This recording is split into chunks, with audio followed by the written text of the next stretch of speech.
अगर आपने ये 20 रिएक्शन कर लिए और अगर आप क्लास 10th में हो तो समझ लो आपकी केमिस्ट्री एकदम मक्खन हो जाएगी। और ये केमिस्ट्री में इस बार का जो बोर्ड पेपर आएगा इससे एक भी क्वेश्चन नहीं गलत होंगे, इसकी प्रोबेबिलिटी बहुत हाई हो जाएगी। याद रखिएगा, मैं ये पूरी केमिस्ट्री का 20 ऐसे रिएक्शंस हैं जिनकी प्रोबेबिलिटी हद से ज़्यादा आती है। कहने का मतलब ये है कि अगर आप प्रीवियस 5 साल का पेपर उठाओगे तो इनमें से ही चीज़ें आती हैं, और यही ऐसे रिएक्शन हैं जो सबसे टफेस्ट रिएक्शन मानी जाती हैं, वो भी मैंने इसमें इंक्लूड किया है। तो इस पूरी वीडियो को जरूर देख के जाओ, यहाँ से आपको फुल वैल्यू मिलेगा, ये मेरी गारंटी है। तो 20 रिएक्शन आज के इस लेक्चर में हम देखेंगे।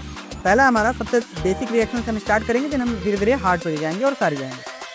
पहला हमारा बर्निंग ऑफ मैग्नीशियम, ये तो बच्चों का है, आप सभी जानते हैं। यहाँ पे कम्बिनेशन रिएक्शन का ये एग्जाम्पल भी है जिसमें मैग्नीशियम कंबाइन होता है ऑक्सीजन के साथ। अच्छा, आप सभी को पता होगा बर्नी प्रोसेस ही इनकम्प्लीट है बिना ऑक्सीजन के कॉन्टैक्ट का। तो ऑब्वियस बात है मैग्नीशियम जो है ऑक्सीजन के प्रेजेंस में जलेगा और यहाँ पे बनाएगा मैग्नीशियम ऑक्साइड। क्लियर इतनी बात?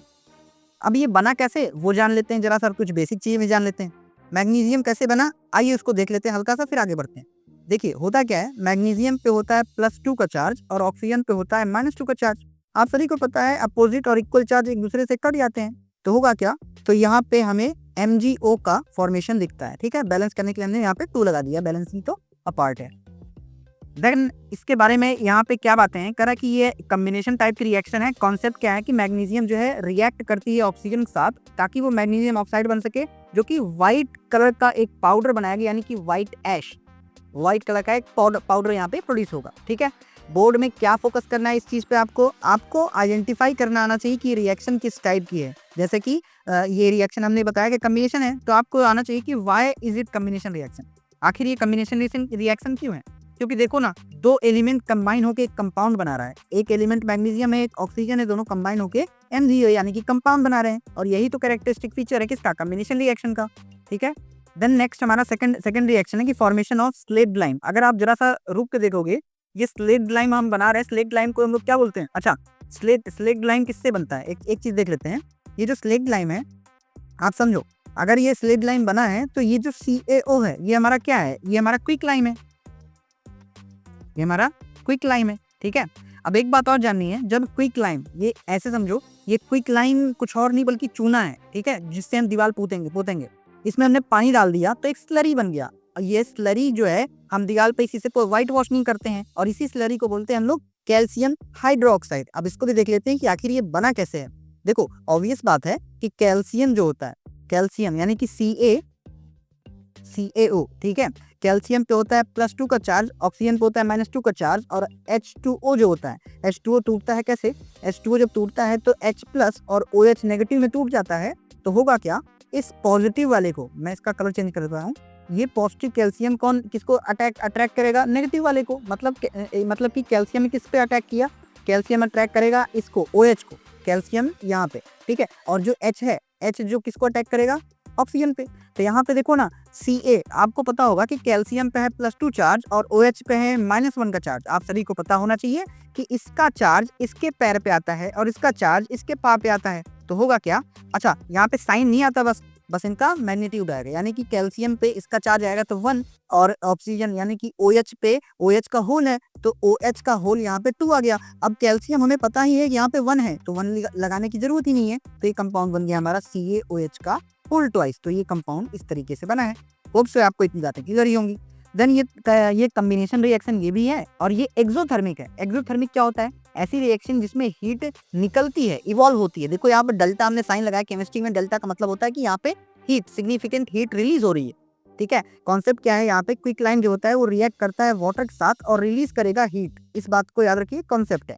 बोर्ड में क्या फोकस करना है इस रिएक्शन पे, आपको एक्सोथर्मिक को डिफाइन करना आना चाहिए कि आखिर एक्सोथर्मिक रिएक्शन है क्या, और इसका याद रखना, this is an example of exothermic reaction. ठीक है, थर्ड हमारा है थर्मल डिकम्पोजिशन। थर्मल समझिएगा, 2 बात, थर्मल का मतलब होता है हीट, ठीक है, और डिकम्पोजिशन का मतलब होता है टूटना, यानी कि ब्रेक डाउन।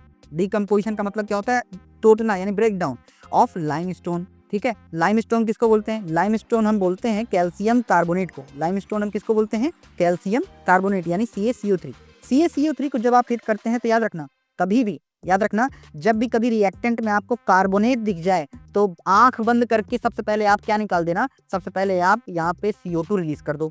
अब आप सोचो ना, यहाँ पे CO3 में से CO2 माइनस कर दोगे तो एक ऑक्सीजन बचेगा और कैल्शियम बचेगा। तो देखो ना, एक कैल्शियम और एक ऑक्सीजन यहाँ पे बन के यहाँ पे हमारे को क्विकलाइम मिल गया। क्लियर है क्या? आपको यहाँ पे ध्यान क्या देना है, ये डिकम्पोजिशन टाइप की रिएक्शन है, क्योंकि एक कंपाउंड टूट रहा है दो कंपाउंड या दो एलिमेंट में।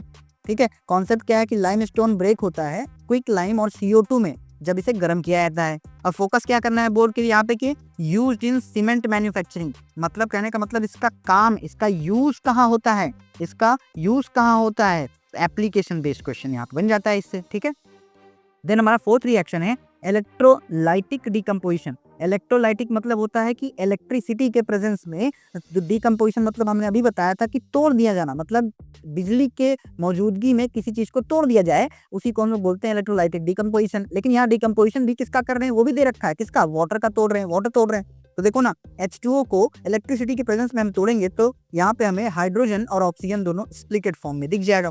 अब यहाँ पे याद रखना है कि ये भी एक एग्जांपल है डिकम्पोजिशन रिएक्शन की, जो कि इलेक्ट्रोलाइसिस डिकम्पोजिशन है। फोकस करना है क्या कि यहाँ पे रेशियो ऑफ गैस जो होगा वो 2:1 होगा, यहाँ पे 2:1 का रेशियो होगा, मतलब कि यहाँ पे 2 हाइड्रोजन होगा और एक अनुपात में, यानी कि एक रेशियो होगा किसका, ऑक्सीजन का, याद रखना है। फिर हमारा फिफ्थ रिएक्शन आया था डिस्प्लेसमेंट रिएक्शन। डिस्प्लेसमेंट रिएक्शन किसका, आयरन एंड कॉपर सल्फेट का, याद रखिएगा, आयरन एंड कॉपर सल्फेट। याद रखना, कॉपर के कंपैरिजन में आयरन की रिएक्टिविटी ज्यादा होती है। ये रिएक्टिविटी सीरीज आपको याद होगी, तभी डिस्प्लेसमेंट और डबल डिस्प्लेसमेंट रिएक्शन आप कर सकते हो। मतलब कि यहाँ पे आयरन की रिएक्टिविटी कॉपर से ज्यादा होती है, तभी ये आयरन कॉपर को यहाँ से हटा देगा और खुद जुड़ जाएगा सल्फेट साथ, तो बना लेगा FeSO4 और कॉपर जो है बाहर रिलीज हो जाएगा। ठीक है, ये कैसी रिएक्शन है डिस्प्लेसमेंट पे, कॉन्सेप्ट क्या है, इसमें आयरन की रिएक्टिविटी ज्यादा है कॉपर से, that's why iron has displaced the copper in this reaction. Board में क्या पूछेगा, कैसे पूछेगा, why does blue colour changes into green, क्यों ब्लू कलर, ये पहले ब्लू था, चेंज हो गया ग्रीन कलर में, जो किसका है, क्यों ऐसा हुआ, due to iron has displaced the copper in the copper sulphate solution, that's why. ठीक है, फिर हमारी सिक्स्थ रिएक्शन है, आ जाती है जिंक और हाइड्रोक्लोरिक एसिड, यानी जिंक और HCl की। याद करो, ये तो वही रिएक्शन है जब मेटल के साथ एसिड डालो तो रिस्पेक्टिव सॉल्ट और हाइड्रोजन गैस इवॉल्व होती है, वही रिएक्शन है। और सिंपल सी बात है, जिंक में होता है +2, यहाँ पे है +1 -1, तो यहाँ पे माइनस वाला इस पे अटैक करेगा, मतलब ZnCl2 बनेगा और यहाँ पे हाइड्रोजन निकल जाएगा। और ZnCl2 कैसे बना हमने बता दिया उसको, यहाँ पे इसको अच्छा जो नहीं पता जिसको, उसको देख लो क्या कैसे। Zn पे होता है +2 चार्ज, क्लोरीन पे होता है -1 चार्ज, इसका चार्ज इसके पैर पे, इसका चार्ज इसके पैर पे रख दो, क्रॉस कर दो। Zn पे आया इसका चार्ज 1, जो कि लिखूं ना लिखूं बराबर है, तो इसको हम हटा देते हैं। तो Zn पे Zn 1 है तो यहाँ पे पता ही 1 है, और क्लोरीन, एक सेकंड, हाँ, तो यहाँ पे क्लोरीन जो है Cl पे इसका 2 आ गया, मतलब 2, मतलब यानी कि ZnCl2 यहाँ पे बन गया। सिंगल डिस्प्लेसमेंट रिएक्शन है और एग्जाम में क्या फोकस करना है, हाइड्रोजन गैस इवॉल्व होती है। सबसे कोर बात बता रहा हूँ, ये हाइड्रोजन गैस निकलेगी, कैसे पता करोगे, ये पॉप टेस्ट से पता करना, माचिस की तिरी लगाना, पट पट पट आवाज आएगी, समझ लेना। यहाँ पे हम कैसे पता करेंगे हाइड्रोजन गैस का इवॉल्व हो रहा है, पॉप टेस्ट से। ठीक है, चलो देन बात आती है डबल डिस्प्लेसमेंट रिएक्शन की, यानी कि इसी में हमें प्रेसिपिटेशन दिखता है। देखो होता क्या है, सिंपल सी बात है, यहाँ पे देखो, यहाँ पे सिल्वर नाइट्रेट जो है ये सोडियम क्लोराइड के साथ रिएक्ट होगा, समझना। यहाँ पे Ag जो है +2 चार्ज पे है और यहाँ पे NO3 -2 है, सोडियम प्लस पे है और क्लोरीन माइनस पे है। करना क्या है, एक दूसरे के चार्ज को उल्टा जोड़ दो, सोडियम को इस पॉजिटिव से को इस नेगेटिव से जोड़ दो और इस नेगेटिव को इस पॉजिटिव से जोड़ दो, बस बात बन गई, हमारा बन गया रिएक्शन। क्या यहाँ पे यार सिल्वर क्लोराइड यहाँ पे नीचे क्यों दिखा है, क्योंकि सिल्वर क्लोराइड का प्रेसिपिटेशन है, प्रेसिपिटेट मतलब सोल्यूशन में बैठा हुआ नीचे दिखेगा, और NaNO3 यानी कि सोडियम नाइट्रेट निकल जाएगा। डबल डिस्प्लेसमेंट रिएक्शन है, व्हाइट कलर का प्रेसिपिटेट दिखेगा, जो किसी का होगा, सिल्वर क्लोराइड का। ठीक है, और याद रखना यहाँ पे वेरी कॉमन 2 मार्क्स क्वेश्चन यहाँ पे बहुत अच्छे आते हैं। देन हमारा नेक्स्ट रिएक्शन है बड़ी यूनिवर्सल, बड़ी आसान रिएक्शन, न्यूट्रलाइजेशन रिएक्शन। मतलब एसिड और बेस का रिएक्शन कराओगे तो रिस्पेक्टिव सॉल्ट और वाटर निकलेगा। यहाँ पे एसिड HCl है, बेस NaOH है, रिएक्ट करा हमने NaCl, हमें सॉल्ट मिला टेबल सॉल्ट और पानी यहाँ पे रिलीज हो गया।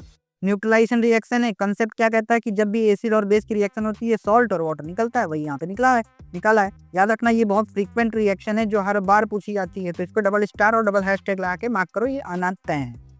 देन हमारी 9th रिएक्शन है कि फॉर्मेशन ऑफ वॉशिंग सोडा। याद रखना बहुत इंपॉर्टेंट है, वॉशिंग सोडा, बेकिंग पाउडर, ये बहुत इंपॉर्टेंट है।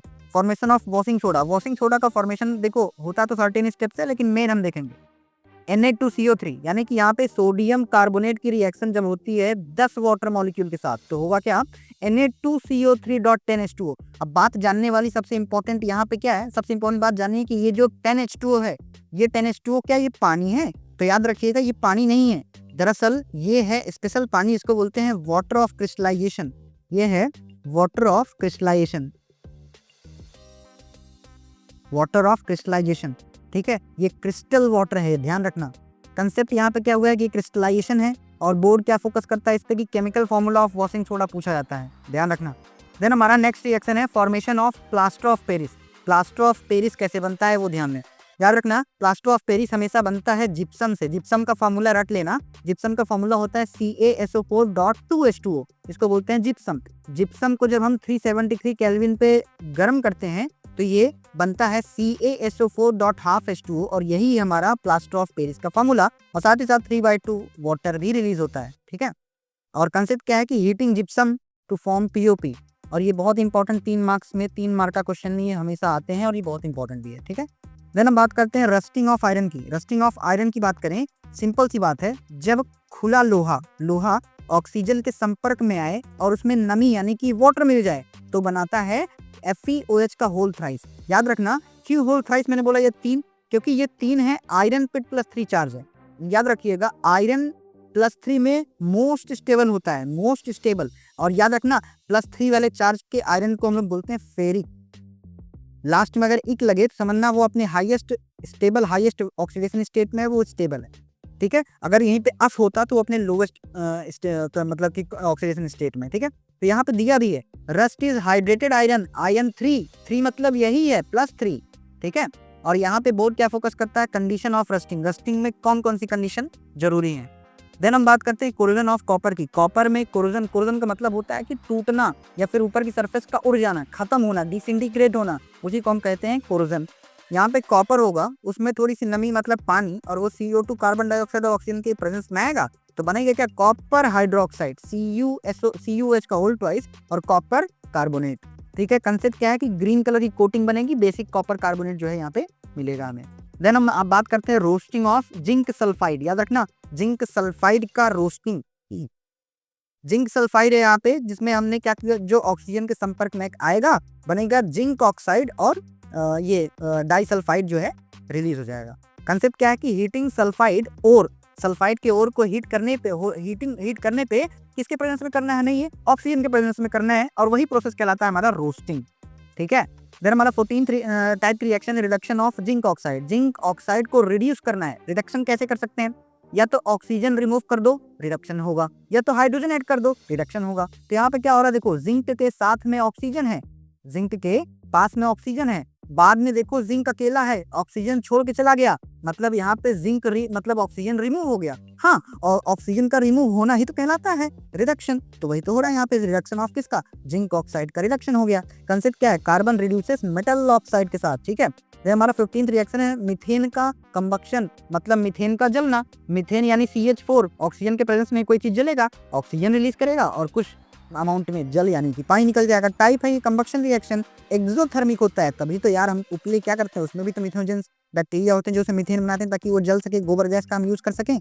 एक्सोथर्मिक ही होगा ना, क्योंकि हीट रिलीज होगी तभी तो उस पर खाना बनाएंगे हम, ठीक है। नेक्स्ट हमारा 16th है कि इथेनॉल का कंबक्शन। इथेनॉल मतलब मिथेनॉल नहीं, इथेनॉल पीने वाली दारू को जलाओ, पीने वाली दारू यानी C2H5OH इथेनॉल, इसको जलाओ शब्द जहां भी आ गया यानी कंबक्शन कहीं भी आ गया मतलब जल रहा है, और जल रहा है मतलब वो ऑक्सीजन के प्रेजेंस में ही हो रहा है। तो ये क्या बनेगा, यहाँ पे कुछ अमाउंट में CO2 निकल जाएगा और कुछ अमाउंट में पानी निकल जाएगा। तो ये कब होगा, कंसेप्ट क्लीन बर्निंग फ्यूल है ये, मीथेन जो है ये मिथेनॉल क्लीन बर्निंग फ्यूल कहलाता है, याद रखना, ठीक है। देन बात आती है ऑक्सीडेशन ऑफ इथेनॉल। इथेनॉल को ऑक्सीडाइज करवाना है, तो ये जो इथेनॉल है इसको हम नेसेंट ऑक्सीजन में डालेंगे इन द प्रेजेंस ऑफ, याद रखना रिड्यूसिंग एजेंट के साथ, in the presence of acidified KMnO4 या फिर K2Cr2O7। KMnO4 मतलब पोटेशियम परमैंगनेट और K2Cr2O7 मतलब पोटेशियम डाइक्रोमेट के प्रेजेंस में, तो ये हमें क्या देगा, एसिड, एसिटिक एसिड रिलीज होगा और पानी निकल जाएगा। ठीक है, तो कंसेप्ट क्या कहता है कि अल्कोहल से हम यहाँ पे एसिड का फॉर्मेशन कर रहे हैं, वो भी कौन सी एसिड, कार्बोक्सिलिक एसिड। ठीक है, ये बहुत इंपॉर्टेंट ऑर्गेनिक कन्वर्जन है, याद रखना, बहुत इंपॉर्टेंट जितना मैं बता सकूं। देन हमारा नेक्स्ट आता है एस्टरिफिकेशन रिएक्शन। एस्टरिफिकेशन रिएक्शन बहुत प्यारी रिएक्शन, इसमें महक ही महक आएगी, आप इसे इत्र बनाओगे। कैसे, जब हम एस्टरिफिकेशन रिएक्शन में, याद रखना, एसिड डालेंगे, ये एसिड है, यही ऊपर वाला, यही एसिड है, ये पहचान पा रहे हो कि नहीं, यही एसिड है, ये आर है हमारा यहाँ पे अल्काइल ग्रुप यानी कि CH3। ठीक है, और यहाँ पे C है। अब यहाँ पे जो ऑक्सीजन ऊपर लगा दिया है, इसको इधर लगा लो बगल में। ठीक है, और OH का OH लगा लो, बन गया यही। ठीक है, कंफ्यूज मत होना, दोनों चीज सिमिलर है, बस इसको हम कंडेंस चेन में लिखे हैं, इसको थोड़ा सा स्ट्रक्चरल फार्मूला में लिख दिए। और ये वही इथेनॉल ही है, दारू ही है, ये मिथेनॉल है। ठीक है, ये वही है, मिथेनॉल है, CH3 ये CH2OH है। ठीक है, देन दारू के साथ, अल्कोहल के साथ जब हम एसिड के प्रेजेंस में डालते हैं इसको, तो ये हमें प्यारा सा महक, एक सुगंधित चीज देता है, इसको बोलते हैं ईस्टर। ठीक है, याद रखना, इसमें फ्रूटी स्मेल आती है और इसका यूज हम कहाँ करते हैं, परफ्यूम्स में, इसको हम यूज करते हैं, याद रखना, this is called esterification reaction. बहुत इंपॉर्टेंट है, बहुत इंपॉर्टेंट, मेरे टाइम पे भी आया था। देन नेक्स्ट है हमारा saponification reaction. Saponification reaction simple सा, हमें क्या करना है, इथाइल इथोनेट का यूज करना है। इथाइल इथोनेट, देखो ये है इथाइल ग्रुप, मिथ इथ, 2 कार्बन है ना, तो इथाइल एल्काइल ग्रुप है, तो इथाइल इथोनेट ये। ठीक है, इसी को हम लोग बोलते हैं इथाइल एसीटेट। याद रखना, CH3COO ग्रुप को हम लोग बोलते हैं एसीटेट। अब इसके आगे जो मेटल लगेगा उसका नाम और एसीटेट, तो इसको हम डालते हैं सोडियम हाइड्रोक्साइड में। तो देखना ध्यान से, हमने अभी बताया कि CH3COO को क्या बोलते हैं, एसीटेट, और सोडियम लग गया तो इसका नाम क्या होगा, सोडियम एसीटेट। यहाँ देखो नाम भी लिखा है, सोडियम एसीटेट, और क्या नाम है इसका, सोडियम इथेनेट भी बोलते हैं। साथ में हमारी दारू पीने वाली निकल गई, यानी कि इथेनॉल, जिसको हम लोग बोलते हैं इथाइल अल्कोहल, कॉमन है अल्कोहल। ठीक है, इतनी बात क्लियर है क्या। कंसेप्ट क्या है कि ईस्टर की है, ईस्टर को बेस के साथ डाल दो, NaOH बेस है, ये ईस्टर है, तो बनेगा क्या, सोप, साबुन बनेगा और अल्कोहलिक कंटेंट निकल जाएगा। फिर हमारी last but not the least reaction है ब्लीचिंग पाउडर का फॉर्मेशन। बहुत इंपॉर्टेंट है, हर बार आता है। देखो, कैल्शियम हाइड्रोक्साइड यानी CaH का होल याद करो, स्लेग्लाइन, इसको क्लोरीन यानी कि प्यारी क्लोरीन के साथ इसको ट्रीट करवाओ, बनेगा क्या, कैल्शियम ऑक्सीक्लोराइड, यानी कि इसी को हम बोलते हैं ब्लीचिंग पाउडर। याद रखना फॉर्मूला, मैं इसको, यही क्वेश्चन मेरा गलत हुआ था बोर्ड में, बोर्ड में CaOCl2 is called calcium oxychloride, इसी को हम बोलते हैं ब्लीचिंग पाउडर। और कुछ अमाउंट में जल यानी कि पानी प्रवाहित हो जाएगा, यानी निकल जाएगा। तो ये कंसेप्ट क्या है कि प्रिपरेशन ऑफ ब्लीचिंग पाउडर है, ये बहुत इंपॉर्टेंट है और बहुत फ्रिक्वेंटली ये बोर्ड में आता है क्वेश्चन। अगर आपने ये 20 केमिस्ट्री के ये 20 रिएक्शन अगर आपने कर लिए, यकीन मानो मेरा, आपकी मक्खन है केमिस्ट्री और बहुत अच्छा पेपर जाएगा। बाकी आपको ऑल द बेस्ट।